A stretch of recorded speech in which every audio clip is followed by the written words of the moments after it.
Hi everyone, welcome to today's episode on Mastering Life in Today's World, Chapter 5.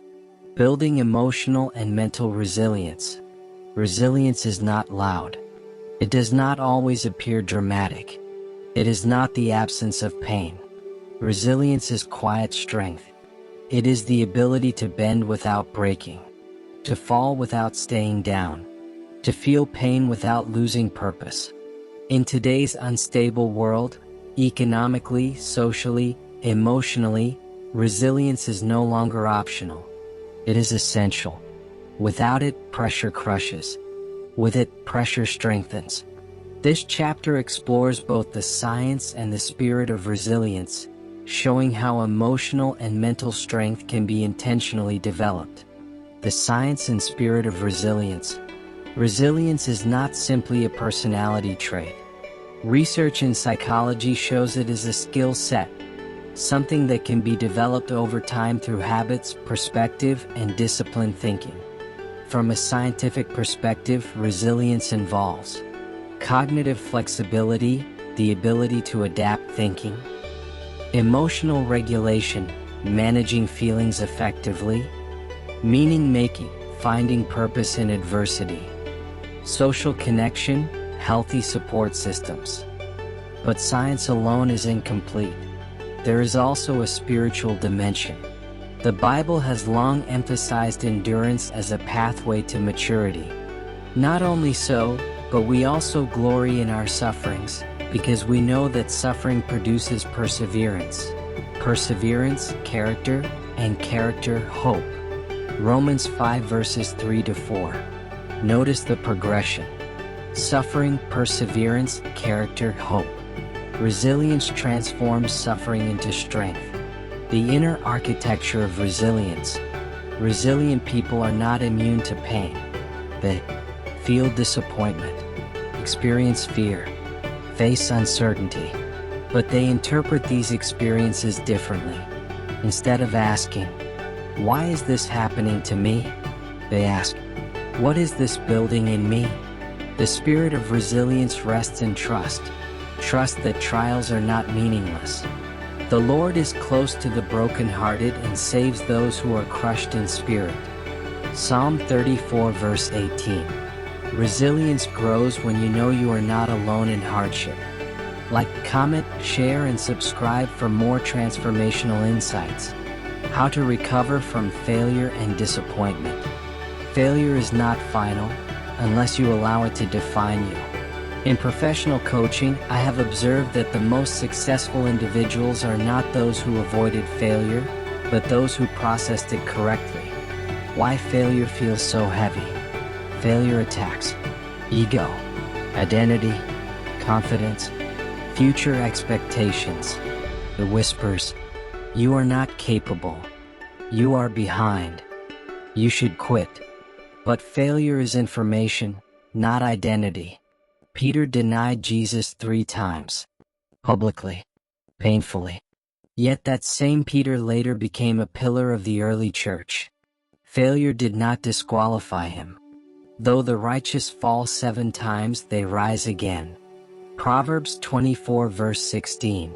The difference between collapse and comeback is resilience. The 4-stage recovery process. 1. Accept the reality. Denial prolongs pain. Acknowledge what happened without exaggeration. 2. Extract the lesson. What did I overlook? What skill needs improvement? What warning signs did I ignore? Failure becomes valuable when it becomes instructional. 3. Separate event from identity. You failed at something. You are not a failure. There is a difference. 4. Re-engage with courage. Resilience requires re-entry into effort. Disappointment tempts withdrawal. Growth demands participation. Developing inner stability in unstable times. We live in unpredictable times. Economic shifts, political tension, global crises, social instability. If your emotional stability depends on external conditions, you will constantly feel unsettled. Inner stability means your core remains anchored, even when circumstances fluctuate. Jesus described this clearly. Everyone who hears these words of mine and puts them into practice is like a wise man who built his house on the rock. The rain came down, yet it did not fall because it had its foundation on the rock. Matthew 7 verses 24 to 25. Storms are guaranteed. Stability is optional. Sources of inner stability. Clear identity. If you know who you are, criticism shakes you less. Defined purpose. If you know why you are here, distractions lose power. Disciplined thinking. If you train your mind, anxiety decreases. Spiritual anchoring. Trust in God provides stability beyond circumstance. You will keep in perfect peace those whose minds are steadfast because they trust in you. Isaiah 26 verse 3. Steadfast mind equals stable emotions. Practical stability practices. Limit exposure to negative media. Schedule reflective time. Build consistent daily routines. Maintain spiritual disciplines, prayer, meditation. Surround yourself with grounded individuals. Stability grows through structure. The discipline of emotional maturity.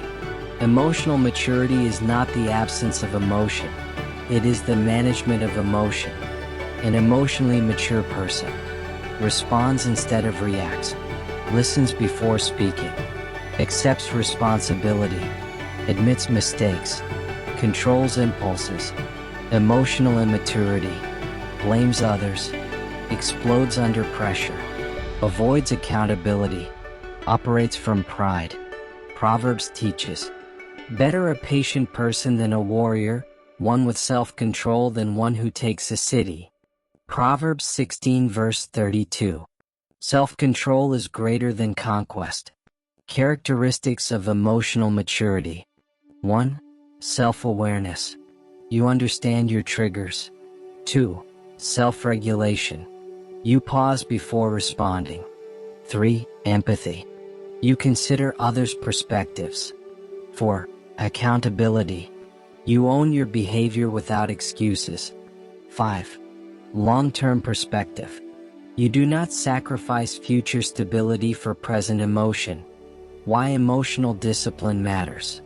In leadership, relationships, and decision-making, emotional instability causes damage.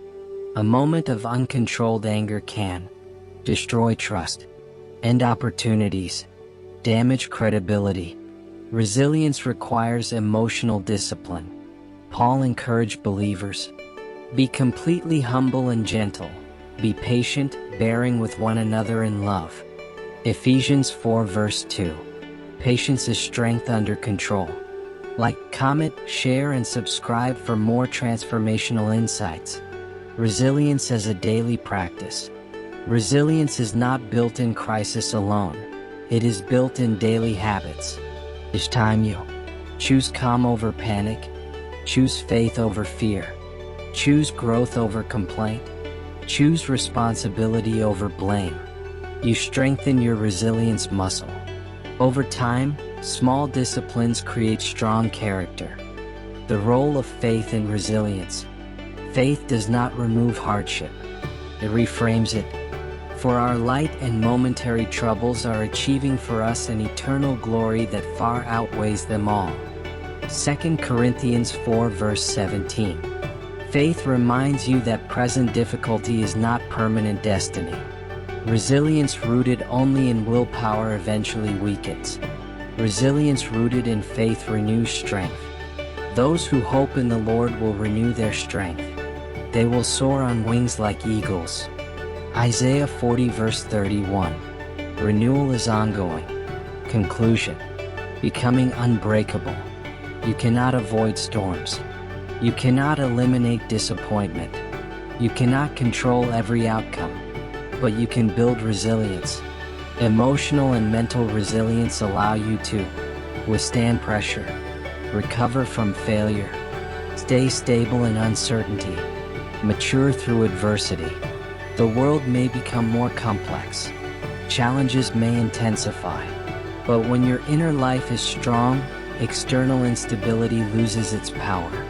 Resilience does not mean you never fall. It means you always rise. And when resilience becomes part of your character, mastery becomes sustainable. Thank you for listening. Kindly like, follow, or subscribe to our channel so you do not miss out on our next episode.